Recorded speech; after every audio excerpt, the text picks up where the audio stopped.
Hey Brian, I'm guessing you're probably frustrated with this result.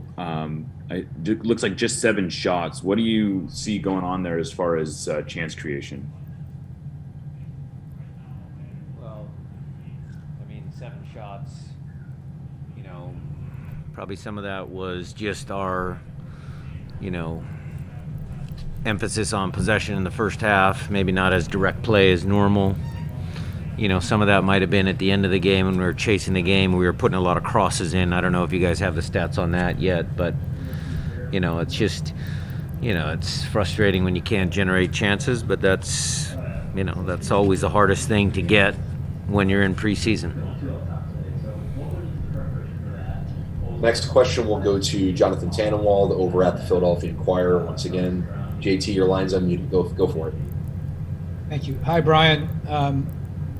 A point through 2 games is, I'm sure, not where you want it to be, and you're far from out of it, to be sure. But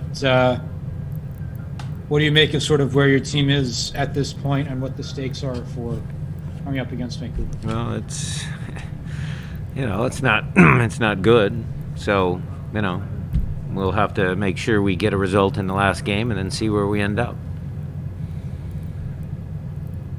Before we go to the next question, just a reminder, if you'd like to ask Coach a question, go ahead and hit the button at the bottom of your screen regarding raising your hand.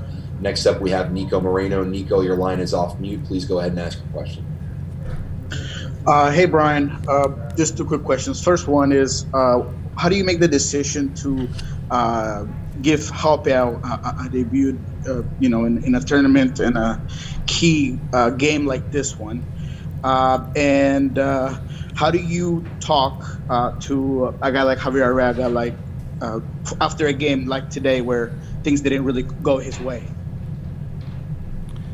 The first one was, easy. It's been a mandate at the club to get younger players in the squad. So, trying to do what I can.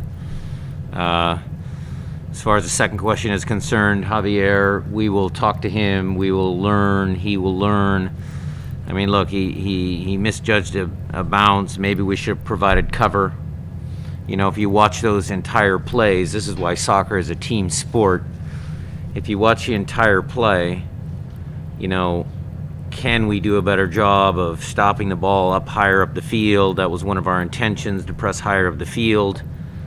The second goal certainly was an issue. I hope you guys can still hear me because the lights just went down. We can, Schmetz. The second goal, he loses his mark, but the ball goes inside of our 6-yard box on the floor all the way over to the back post. And so I have to accept responsibility for that. The defending on corner kicks, on set pieces has to be better. So you can certainly look at the end result or the last play, and Javi will hold his hand up because he's an honest kid, but it's a team sport. Thanks for bearing with us as we go through some technical difficulties on the ground in Orlando. Looks like we may be having a lighting issue, and we're back a little bit.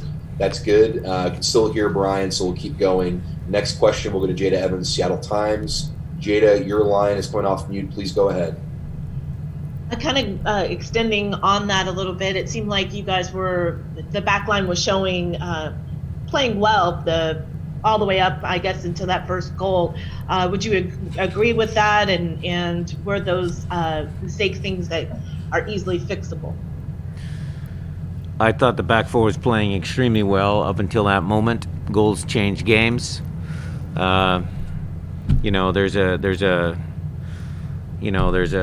a common sense element to this where if Steph makes a mistake, it's usually not good. When center backs make mistakes, they're closer to goal as well. It usually doesn't, bode well for your team because there's no cover behind them. Midfielders can make a mistake, and you got defenders and a goalkeeper to clean it up. I mean, Javi made a couple of errors, but he's going to work on it. He will be fine. Next question will go to John Rojas. John, your line is being unmuted. Please go ahead and ask your question. Thank you. Brian, can you hear me? Yes. Thank you for the time. Brian, how much do you think these 2 performances has to be with uh, mental and disconnection of focus, regarding everything that is happening around the guys and all the difficult circumstances that are being around the team? I think the guys have accepted the fact that we're here in a bubble. I don't think there's any excuse.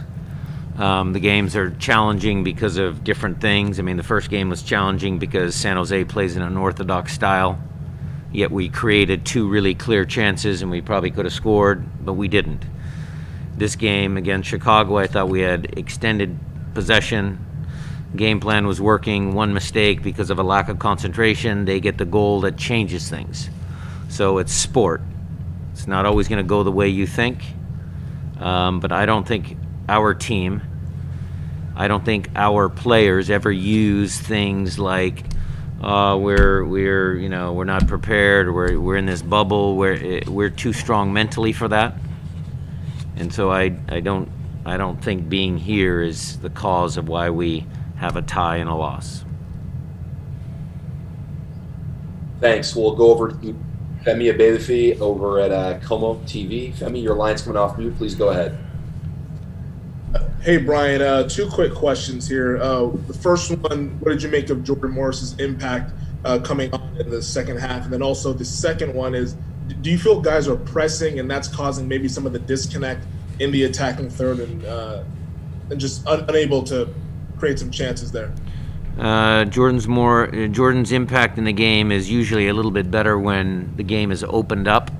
I mean, they were sitting back because we had pinned them back with our possession, and then they scored the goal, and then they were sitting back even further, so it eliminates some of the space that Jordan can run into. But, he ended up getting the assist on Handwalla's goal, and I thought the game was going to open up then. As far as the attacking movements are concerned, you always have to, in that final third, play and sprint, make creative movements. I think that's where sometimes when you possess the ball, you fall asleep and you forget about playing and sprinting. Or, the ball goes into Raul, it drops back to Nico, and the third man running is a sprint, because that's how you get behind teams that are packed in. That's how you get behind teams that have heavy legs. You saw a lot of the players cramping, and we probably should have done more.